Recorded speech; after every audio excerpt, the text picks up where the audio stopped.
Gracias por invitarme y gracias, Dennis Small, por su magnífica presentación. De hecho, debiera cederle otra vez la palabra a usted porque lo ha dicho todo de la manera más perfecta. Me han acusado mucho recientemente de alarmismo. Algunas personas dicen que estás engendrando miedo irresponsablemente, pero les repito ahora mismo que si no están muertos de miedo, el problema son ustedes, no yo. Si la guerra nuclear o la posibilidad de esta guerra no les espanta, no sé por qué estarán participando en este foro, ni qué piensan lograr. Realmente no hay ningún otro asunto, ninguno. Y lo quiero repetir una y otra vez porque sé que hay mucha gente que tiene gran pasión por muchos otros asuntos, pero ningún otro asunto hoy es más importante que el peligro de guerra mundial. Y casi la tuvimos la semana pasada. No sé si la gente entiende. Keir Starmer trajo consigo a los Estados Unidos el documento, la lista de blancos. Si Joe Biden hubiese aprobado esa lista, se hubieran llevado a cabo esa misma noche ataques contra todos esos blancos. Ya hay técnicos británicos en Ucrania cargando los datos, programando los proyectiles Storm Shadow.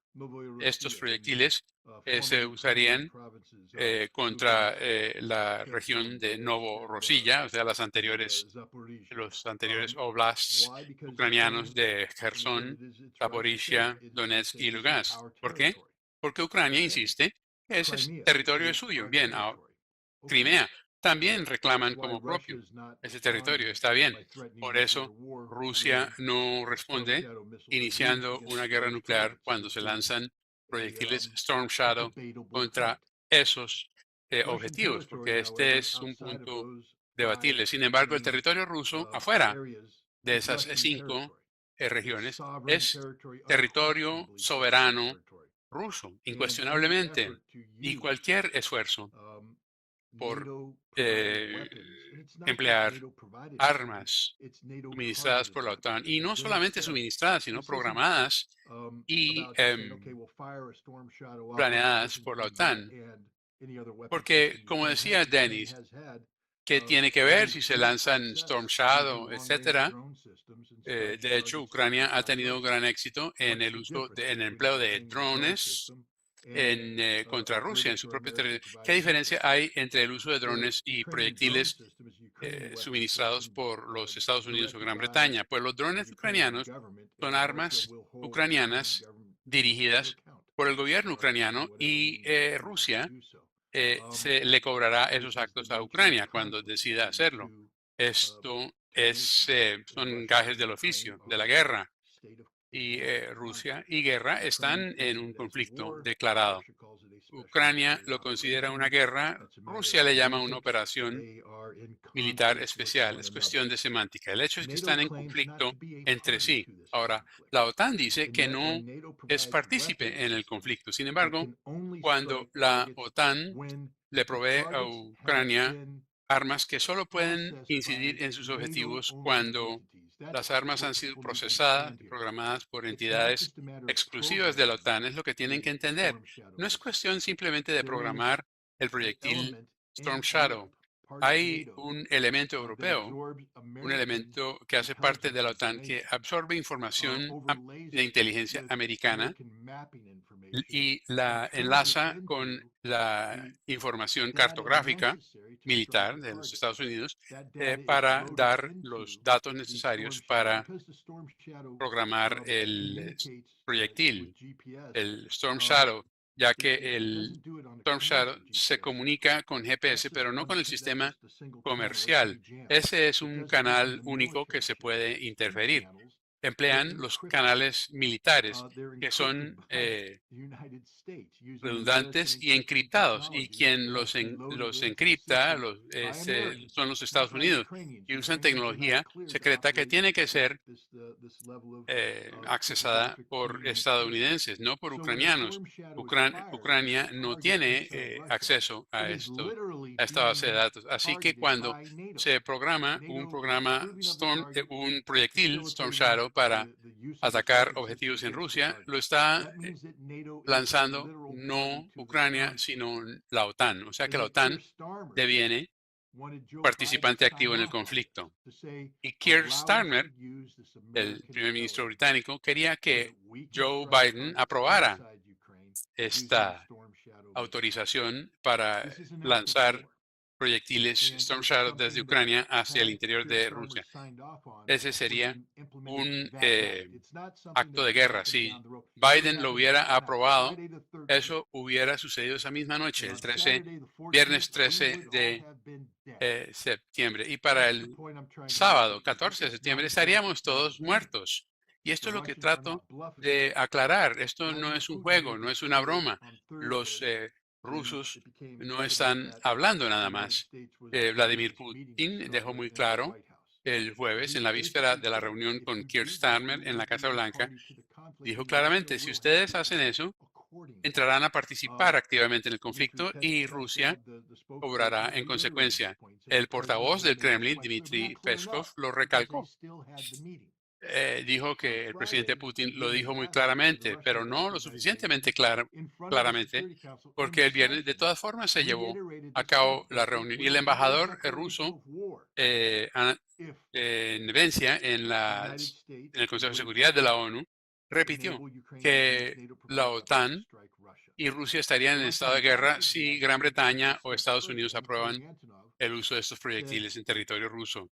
Y también el embajador ruso en Estados Unidos, Antonov, dijo, si ustedes piensan que el conflicto nuclear se limitará a Europa, o sea, con esto está diciendo que Rusia recurrirá a las armas nucleares. Dijo, si ustedes son estadounidenses y piensan que la conflagración nuclear se limitará a Europa, no se engañen. También las usaremos contra ustedes en su propio territorio.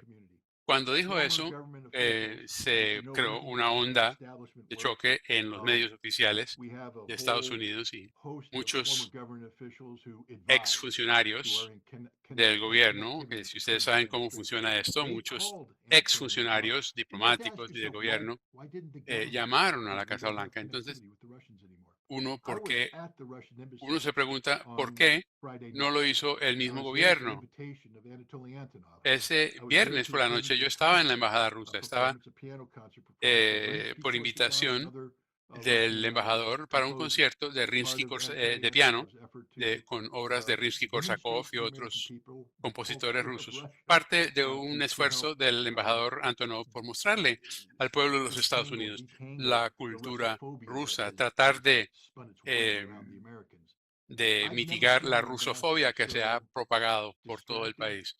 Nunca he visto al embajador tan distraído o, digamos, ofuscado. Este es un momento inmenso. Él venía trabajando desde hace meses para llevar a cabo ese concierto, pero en ese momento tenía su mente en otras cosas y ahora ya sé, no estaba seguro si viviría hasta el día siguiente. No sabía lo que podrían hacer los Estados Unidos. Había cumplido su deber de expresar claramente su punto de vista en diferentes medios del gobierno de los Estados Unidos, el gobierno de Biden, para aclararles que esto no es un juego, no va de farol. Esto es lo más real que puedan imaginarse. Y firmen ustedes ese documento, estarán en guerra con Rusia y la guerra será nuclear. Yo no sé si ustedes entienden lo que les digo. Casi morimos todos el sábado pasado. Si ustedes leen un maravilloso libro que se llama Escenario de Guerra Nuclear de Andy Gibson, es una obra de ficción, pero se escribió tras consultas con planificadores de guerra nuclear, gente que entiende cómo se libra la guerra nuclear, gente que estaba activa en el sistema. ¿Saben ustedes cuánto se tarda el inicio de una guerra nuclear de principio a fin, desde que se inician los eventos que conducen al primer lanzamiento de armas nucleares hasta que la destrucción completa de la vida en tierra, ya sea instantáneamente o con el largo 72 minutos? Es todo lo que se tarda, damas y caballeros, 72 minutos. ¿Qué vamos a hacer al respecto? Este es el asunto existencial del momento. ¿Qué vamos a hacer al respecto? Yo creo que la mayoría de los que participamos en esta reunión comparten mis aprehensiones, mi temor a la guerra nuclear. Pero Joe Biden no lo comprende. Se va a reunir con Zelensky en el debate de la Asamblea General de las Naciones Unidas y estarán hablando de cómo hacer que suceda esto que se necesita. Y el Parlamento Europeo acaba de decir que queremos que se haga esto. ¿Por qué? Porque Europa cree que Europa va en broma. Piensan que Putin va eh, de... Yo vengo estudiando a Rusia de toda mi vida. Primero la Unión Soviética, luego en la década de los 90, y estoy observando muy de cerca a Vladimir Putin. He ido el año pasado, estuve 2 veces en Rusia. Hubiera ido 3 veces, pero el gobierno estadounidense me impidió este último viaje y uno de los motivos es porque saben lo que he aprendido de mis contactos con funcionarios. eh, y les puedo decir una cosa, con Rusia no bromea, em, y porque Rusia es un país que conoce los sacrificios que se necesitan para sostener la soberanía en tiempos de crisis. Y los rusos no están dispuestos a permitirle a la OTAN, a los Estados Unidos o a algún sustituto suyo que pongan en riesgo la nación rusa.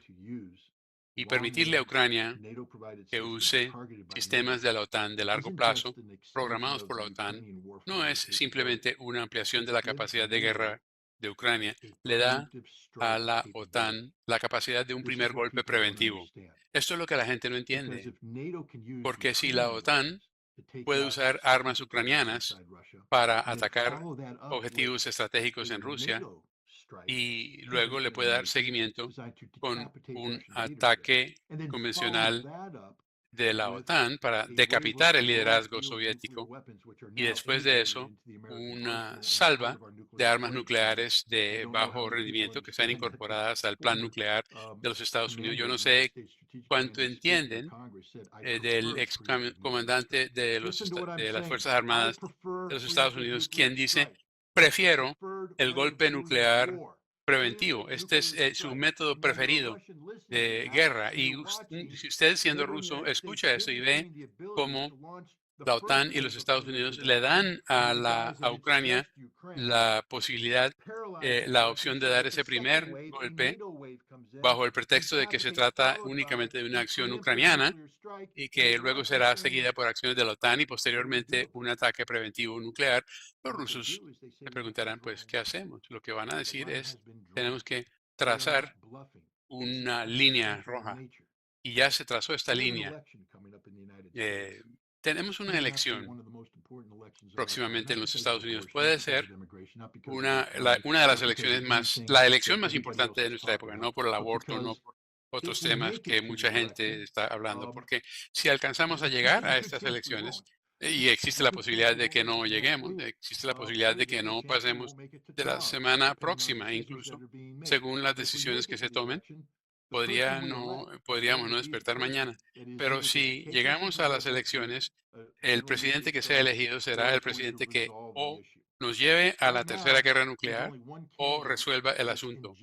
En el momento actual hay un solo candidato que está hablando siquiera del peligro de guerra nuclear o planteándolo en su campaña y se trata de Donald Trump. Hay mucha gente que dice, Yo nunca votaría por Donald Trump". Bueno, usted tiene ese derecho, pero si usted no piensa votar por Donald Trump, por lo menos eh, aproveche el hecho de que él ha insertado este tema en la campaña nuclear y obligue a su propio candidato a responder. Tenemos que insertar esta problemática en el debate electoral en este momento en los Estados Unidos. Ningún otro asunto es más importante porque si hay guerra nuclear, muere el mundo entero y ninguna otra cosa importa. No podemos resolver los problemas de inmigración, aborto, etcétera, porque si no hay eh, Si no hay mundo, estos problemas desaparecen. Y les repito, si no hubiera sido por las valientes declaraciones del gobierno ruso, el presidente y sus embajadores, Biden hubiera aprobado la propuesta de Starmer. Hubieran lanzado proyectiles Storm Shadow contra territorio ruso y Rusia hubiese respondido con acciones que iniciarían el ciclo de iniciación de guerra nuclear. Tenemos que inyectar este tema en el debate electoral. Tenemos que presionar a Jill Stein para que responda al editorial de Robert Kennedy Jr. y Donald Trump Jr. que plantearon por primera vez en campaña electoral la necesidad de tratar el problema de Ucrania vinculado al peligro de guerra nuclear, porque están enlazados. Necesitamos que aborden este tema Jill Stein, la candidata independiente, y también Kamala. Una vez exista esta presión política, quizás el gobierno de Biden sea forzado a abstenerse de tales acciones. El 28 de septiembre tenemos una manifestación en Kingston, Nueva York, que se llama Operación Dana, en que se le pregunta a los estadounidenses, ¿qué está dispuesto usted a hacer para evitar la guerra? Y todo lo que tiene que hacer es eso justamente.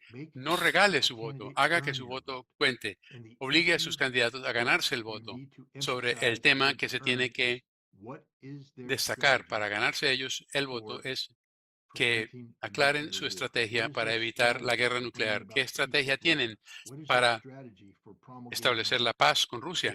¿Cuál es su estrategia para promulgar el desarme? Nosotros introdujimos el desarme en el diálogo entre Rusia y los Estados Unidos, pero ahora solamente una parte está persiguiendo ese objetivo. Necesitamos que todas las partes se involucren en este debate.